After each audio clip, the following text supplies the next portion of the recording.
Nah, jadi misalnya contoh daun. Daun tuh ada kulitnya, batang ada kulitnya, buah juga ada kulitnya. Jadi kalau sel-sel dari yang melindungi dari kulit tersebut tipis, maka akan mudah ditembus oleh penyakit. Makanya salah satu unsur hara yang memproteksi atau pencegahan pertama dari penyakit adalah unsur hara kalsium.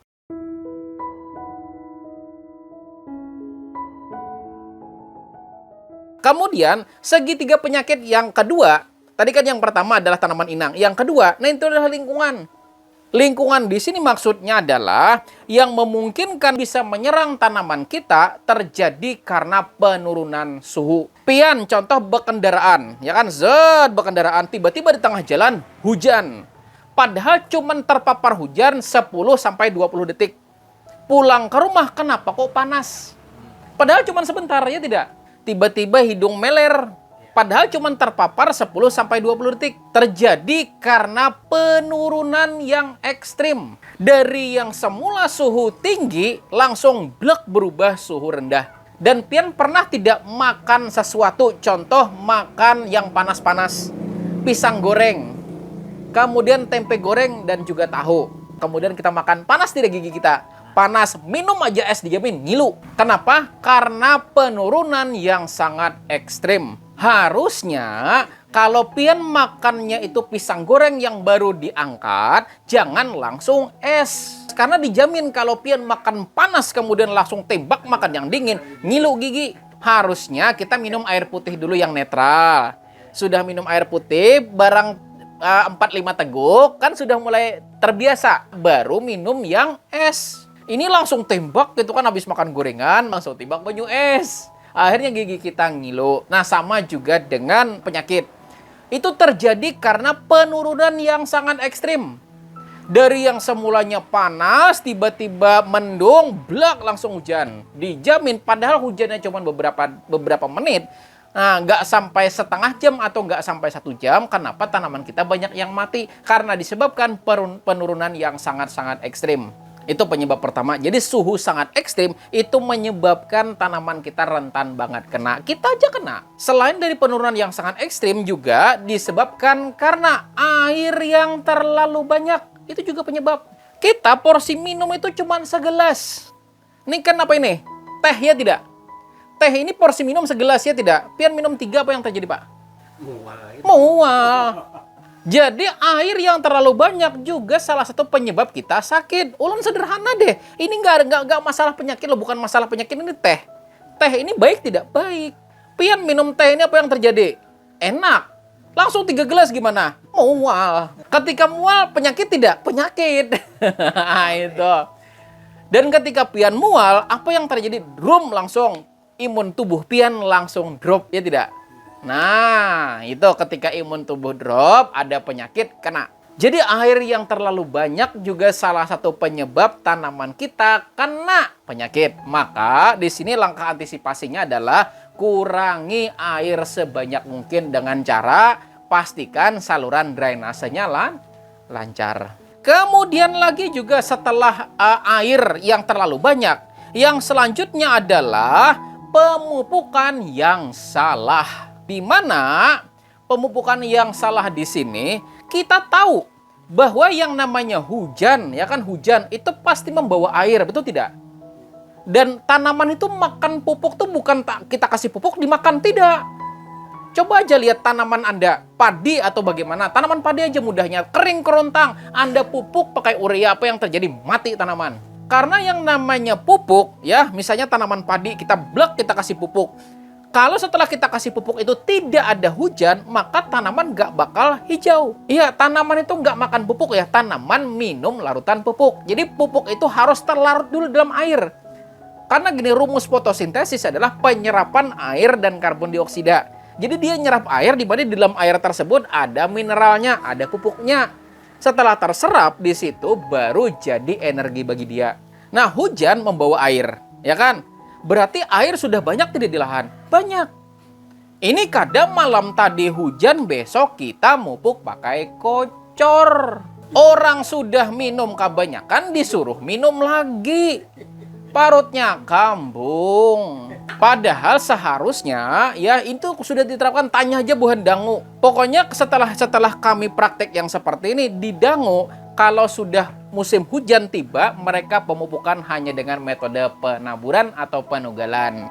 Karena pupuk yang tertugal, pupuk yang kita tabur ketika kena hujan jadi pupuk kocor. Sebagai contoh, misalnya ini air. Ya, anggap ini cangkir, pinjam cangkir, Pak. Misalnya ini cangkir, ya tidak? Kosong tidak? Kosong. Kemudian kita anggap kita tuang mutiara. Plek, kita tuang mutiara. Warnanya di sini apa? Biru, ya tidak? Kemudian ketika biru di sini, kemudian tiba-tiba ada hujan. Ini sudah ada pupuknya belum? Sudah. Kemudian kita kasih hujan. Nah, maka air ini nanti bakal jadi warna apa? Biru. Maka sebetulnya air hujan ketika membasahi pupuk yang kita tabur jadi kocoran.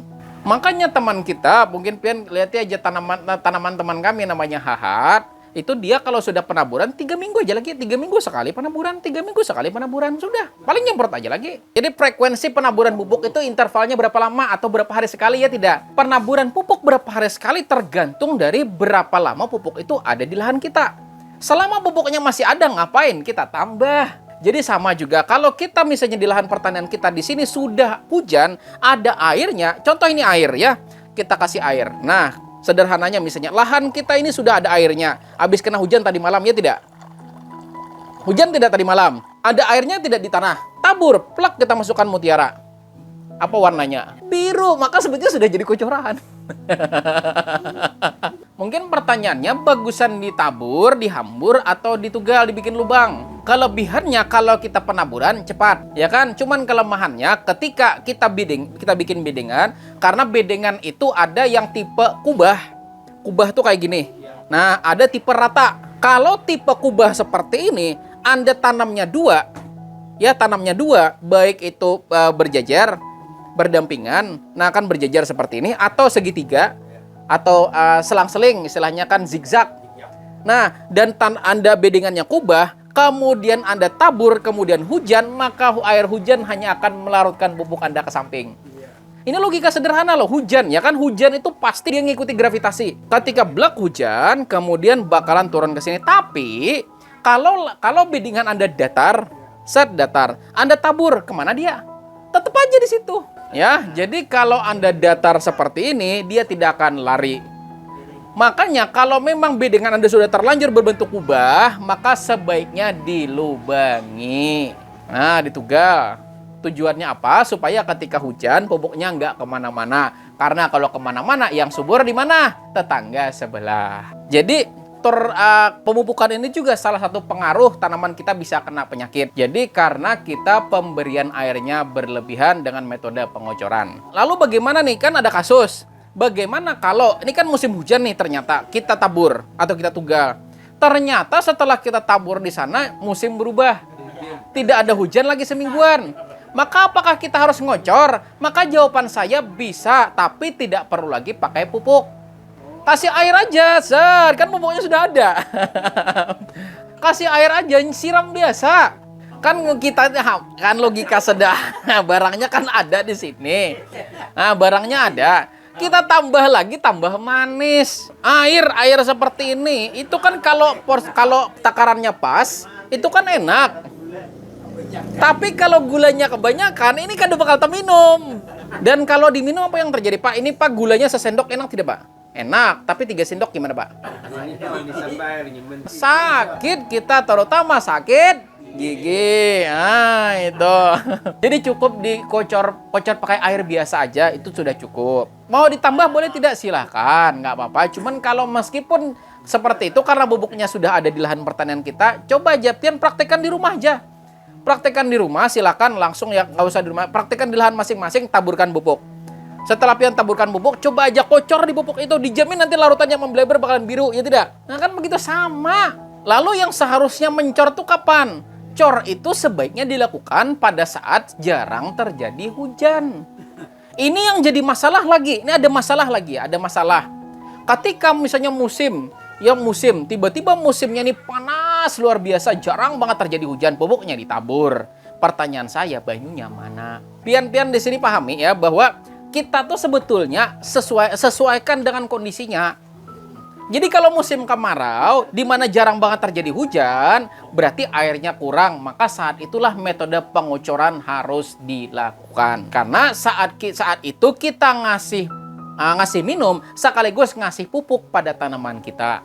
Jadi saya pribadi, tanaman saya di Danggung sana, kalau udah musim hujan seperti ini, udah tabur aja.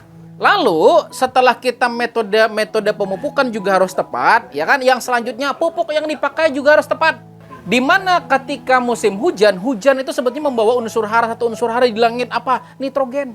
Sebagai contoh, pian pernah tidak lihat lapangan bola, gersang luar biasa, tidak dipupuk, tapi ketika hujan rumputnya langsung subur. Jadi karena air hujan sudah membawa nitrogen yang sebelumnya gersang luar biasa, kok tiba-tiba subur. Ketika kita tahu bahwa air hujan sudah membawa nitrogen, maka sebaiknya nitrogennya mulai dikurangi. Bukan ditiadakan, bukan dikurangi. Yang sebelumnya misalnya kita memakai NPK grower itu tinggi nitrogen loh, ya iya tidak? Nah, jangan lagi pakai grower itu dipakai di musim kemarau saja. Karena kalau kemarau itu nitrogennya pasti kurang. Ya, nitrogennya besar grower itu kalau di musim hujan saya bilang tidak tepat atau salah. Kan ada grower itu NPK grower Mutiara ada. Yang tawon ada. Sama pokoknya kalau ada tulisannya grower itu nitrogennya pasti tinggi. Hindari banget penggunaan grower pada saat musim hujan karena nitrogennya terlalu tinggi. Kalau musim hujan, ya kita tahu bahwa nitrogen tinggi, supaya mencegah di sini perkembangan penyakit, maka saya menganjurkan namanya NPK profesional. NPK profesional tuh warnanya oranye, kemasannya oranye tapi warna pupuknya putih. Karena grade-nya adalah 92525. Saya bukan promosi ya, ini cuma sharing pengalaman gitu kan. Jadi hindari pakai grower, ganti dengan NPK profesional. Karena profesional itu nitrogennya cuma 9. Dan percaya tidak percaya, pian cek aja, rasakan saja sendiri. Kalau pian di sini mampu mengelola yang seperti itu kenaikan produksinya luar biasa. Kalau Mutiara kan 16.000, 17.000, 16. Grower mungkin 18 sampai 19 kan. Nah, tinggi nitrogen. Kalau itu sama 17.000 juga, cuman grade-nya 92525. Nitrogennya rendah. Jadi di situ dengan kita mengurangi nitrogen di sini, kita mengurangi kemungkinan tanaman kita diserang sama penyakit. Nah, jadi pian di sinilah kesalahan fatal kita juga terkadang ya salah dalam pemupukan. Kebanyakan nitrogen pada saat musim hujan itu juga memungkinkan kita gampang kena penyakit. Dan tanaman itu kalau satu unsur hara berlebihan, maka berpotensi bakalan kena penyakit. Jadi soal lingkungan di sini, pian hati-hati. Jadi lingkungan yang mendukung, maka otomatis penyakit juga bakalan memungkinkan lebih menyerang tanaman kita. Lalu yang selanjutnya adalah penyakit itu sendiri. Di mana penyakit itu sendiri kan ada namanya antraknosa, ada namanya busuk ranting, busuk batang, busuk daun. Kemudian ada namanya rebah semai, ada namanya embun tepung, kemudian ada namanya layu fusarium. Nah, itu juga ada. Nah, baru kita mengenal tentang penyakitnya. Nah, jadi di sini pada prinsipnya berlaku. Nah, misalnya ada angka 6. Ulun tanya ke pian-pian semua, ada angka 6. Ada 3 buah kolom kosong. Di sini 6. Maka kita mesti nambah angka berapa supaya dapat hasilnya 6? 2 tambah 2 tambah 2 tambah 2. Nah, 2 tambah 2 sama dengan 6. 4 tambah 2 tambah 0. Bujur kada? Bujur. Kemudian berapa lagi? 1 tambah 1 tambah 4. Kemudian berapa lagi? 3 tambah 3 tambah 0. Kemudian berapa lagi? 1 tambah 1 tambah 5 tambah 0. Kemudian 1 tambah 2 tambah 3. Nah, ya. Kita ambil contoh. 1 tambah 2 tambah 3 itu sama dengan 6. Tapi kada mungkin atau mustahil akan didapat angka 6 jika 1 tambah 2 tambah 2. Tidak mungkin terjadi 6 kalau 1 tambah 1 tambah 1. Sama juga dengan segitiga penyakit tadi. Tidak mungkin kena penyakit kalau di antara 3 ini tidak terpenuhi. Misalnya contoh nih, kan kita nanam tanaman yang rentan benar kena penyakit. tapi lingkungannya tidak mendukung. Misalnya lingkungannya pian di sini bisa mencegah kelembapan yang tinggi, ya nggak mungkin kena. Atau minim kemungkinan kena. Jadi pada prinsipnya ya, kalau kita bisa menangani salah satu dari 3 yang tadi, maka insya Allah tanaman kita bakalan aman dari penyakit. Lalu, ini sampai pada poin terakhir. Nah, bagaimana sebetulnya siklus penyakit dari tanaman? Jadi perputaran penyakit. Jadi kalau hama, kan kita sudah belajar di beberapa minggu kemarin soal hama. Hama itu mulai dari dia menyuntikkan telur, ya tidak? Telur, berarti kan telur. Kemudian telur memecah jadi ulat. Ulat kemudian dia keluar, bakalan jadi serangga. Tidak mungkin dia langsung keluar jadi serangga. Kan proses, sama juga dengan penyakit. Penyakit juga tidak langsung jadi penyakit, tidak. Ada prosesnya, namanya proses bertahan dulu. Dimana ketika pian sebelumnya pernah kena antraknosa, ya tanaman pian pernah kena antraknosa atau kena patek atau kena latup. Nah, itu nanti akan bertahan di sana. Baik bertahan dalam bentuk tanaman yang sudah kena atau dalam bentuk tanah yang tidak dikelola dengan baik. Contoh misalnya yang pertama adalah tanaman. Pian punya tanaman cabai yang pernah kena antraknosa. Tanaman yang ternyata dibiarin gitu aja setelah selesai. Kan tanamannya sudah pada mati. Dibiarkan gitu aja. Sampai musim selanjutnya baru dibabat. Maka sebetulnya adalah antraknosanya tidak akan lari. Kenapa? Karena orangnya ada di situ. Harusnya sebaiknya adalah kalau memang pian sudah selesai, cabut, jangan dibuang. Karena kalau Anda buang, kemudian hujan. Hujan akan menuju ke daerah yang paling rendah. Apa daerah paling rendah di lahan pertanian kita? Sumur. Pokoknya daerah paling rendah di lahan pertanian kita adalah sumur. Maka tanaman kita yang pernah kena antraknosa kemudian kita biarkan, kena hujan, maka hujan ini nanti pasti akan lari ke sumur. Maka cek aja di mikroskop di sumur pasti ada antraknosanya. Saya sudah mencoba. Maka sebaiknya bakar. Karena dengan membakar, pian mematii sama sekali penyakit yang ada dalam tanaman yang pernah kena. Lalu bagaimana dengan dalam tanah? Ini ulun kasih lihat ya berapa. Ini ulun kasih tahu ya berapa satu penyakit itu bisa bertahan. Pertama antraknosa atau istilahnya patek atau latup. Latup menurut penelitiannya itu mampu bertahan di tanah itu selama 1 tahun. Dan bertahan sampai 2 tahun kalau tanaman yang sebelumnya tidak dicabut. Ini penelitian. Selanjutnya namanya fusarium. Fusarium menurut penelitian dia mampu bertahan sampai 5 tahun. Nih coba lihat di sini ini berapa tahun. Fusarium bisa bertahan dalam tanah selama 5 tahun. Selanjutnya, busuk dan juga layu bakteri bisa bertahan dalam waktu 2 tahun. Selanjutnya, bercak daun, embun tepung. Biasanya di pohon mangga ada yang udah putih-putih di daunnya. Embun tepung bisa bertahan menurut penelitian selama 1-2 tahun. Dan yang terakhir busuk akar atau rebah semai bisa bertahan selama 2-3 tahun. Nah, setelah pian tahu di sana, baru yang kedua dari siklusnya adalah penyebarannya. Kan sudah ada di tanah. Nah, kayak apa di tanah ini sehingga dia bisa menyebar ke tanaman kita, bisa menginfeksi tanaman kita. Ya bisa menyebar sampai seluruh tanaman kita kena. Maka yang pertama dibawa karena kena angin. Kan tadi melihat yang ada embun tepung yang berputih-putih di mangga. Itu coba aja kalau kena angin, itu pasti ada yang terbang. Ketika terbang, sebelah kena juga. Nah, karena sporanya itu terbang ke sebelah. Nah, jadi angin itu bisa menyebarkan penyakit tanaman. Kemudian yang kedua hujan. Hujan juga bisa. Misalnya tanaman kita ada yang kena latup atau antraknosa atau patek. Misalnya kan ketika tanaman kita yang tanaman seperti ini di sininya kena patek. Kemudian kena hujan, dia jatuh ke mana? Bawah. Ketika ke bawah akar tanaman kita saling berdempetan, maka yang sebelah dijamin pasti kena. Selanjutnya, penyebaran penyakit dari mana? Dari serangga juga bisa. Percaya tidak percaya, lalat buah itu bukan cuman sekedar menyuntikkan ulat, bukan. Tapi bisa saja berpotensi menyebarkan antrak atau latup ke tanaman yang tidak kena. Kenapa? Karena dia pasti hinggap di buah. Ketika buah yang dia hinggapi ada jamurnya, maka dia suntikan gitu kan. Nah, langsung menusuk ke buah yang baru yang belum kena, sehingga yang belum kena jadi terserang. Serangga juga bisa. Dan yang keempat, penyebarannya bisa disebabkan karena manusia. Kenapa? Karena pian melihat di sini ada yang kena antrak, geliming, cap penjapa yang lain. Nah, karena gini ya, sederhana. Misalnya, hecis, ya kan? Berarti ini isinya apa? Influenza, ya tidak? Influenza. Ketika misalnya ketika kita datang, coba sini. Assalamualaikum. Ya kan? Ini Sidin tertular influenza belum? Sudah. Ketika sampai di sana duduk, nah aja minum. Nah, aja nah belilihan. Dijamin sebetulnya Sidin sudah kena influenza.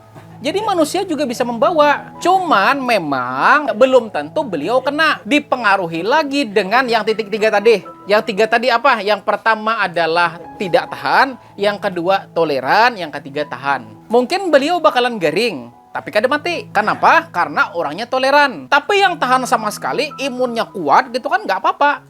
Padahal udah ditularkan influenza, nggak apa-apa. Nah, lalu setelah penularan di sini, baru yang terakhir namanya tahap infeksi. Di mana tahap infeksi ini bisa terjadi karena penyakit tersebut langsung tembus ke bagian tanaman kita. Nah, jadi misalnya contoh daun. Daun tuh ada kulitnya, batang ada kulitnya, buah juga ada kulitnya. Jadi kalau sel-sel dari yang melindungi dari kulit tersebut tipis, maka akan mudah ditembus oleh penyakit.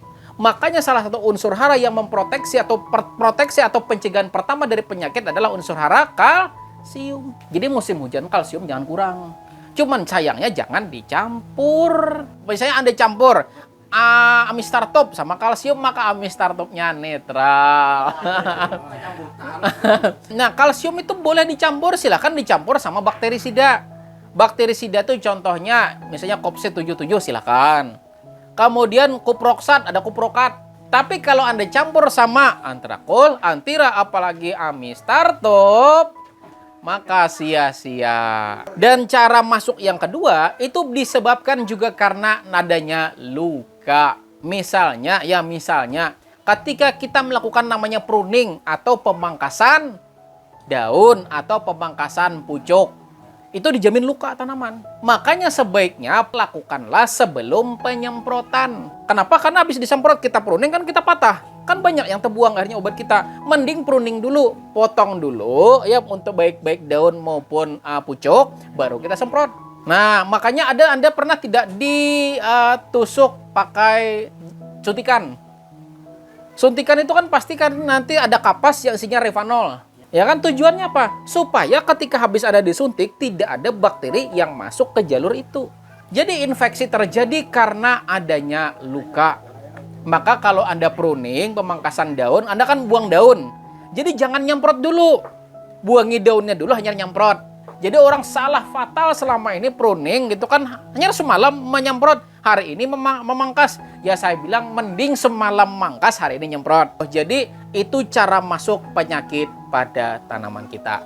Nah, silakan pian-pian di sini ulun bagi. Di sana sudah ada fotokopian di sini masing-masing obat-obat atau pestisida yang bisa menangani berbagai macam penyakit. Nah, silahkan dicek jika memang ada yang kena fusarium, ada pestisidanya. Jika ada yang kena antraknosa, ada pestisidanya. Silahkan dilihat di buku masing-masing. Nah, itu yang bisa ulun sampaikan. Ulun akhiri dengan ucapan wassalamualaikum warahmatullahi wabarakatuh.